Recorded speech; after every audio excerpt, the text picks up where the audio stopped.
C'est dans le délai prévu qu'évoluent les travaux de construction en phase du dépôt de conservation des vaccins dans l'enceinte de l'hôpital général de référence Sendoué. Ces travaux vont complètement finir d'ici à la fin du mois de mai 2024.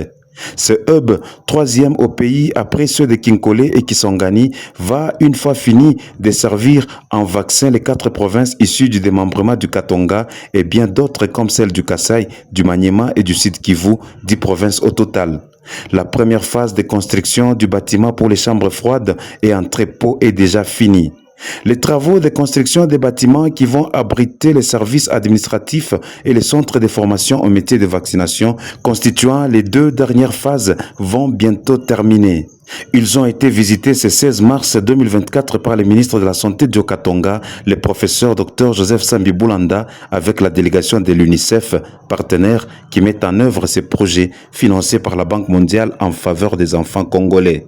Après la visite du chantier, le ministre de la Santé du Katonga, le professeur Dr Joseph Sambi Boulanda, a exprimé la joie du gouvernement Kabula qui, depuis le début, accompagne ces projets. C'est avec satisfaction que nous saluons l'avancement des travaux et ici nous félicitons l'entrepreneur et nous disons aussi merci au partenaire UNICEF pour l'accompagnement et le suivi des travaux. Donc la phase suivante, c'est la connexion au réseau électrique de la SNEL et les démarches sont en cours et nous espérons que tout va aller comme prévu pour que le site soit finalement cédé et puisse servir à la population du Haut-Katanga et d'autres provinces.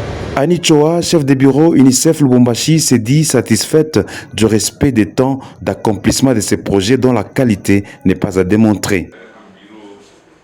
Toujours dans l'enceinte de l'hôpital général de référence Sendoué, une centrale de production d'oxygène médical est déjà opérationnelle. Un appui du projet PDCS au gouvernement congolais pour résoudre le problème de l'insuffisance de l'oxygène dans les structures médicales de la province du Haut-Katanga.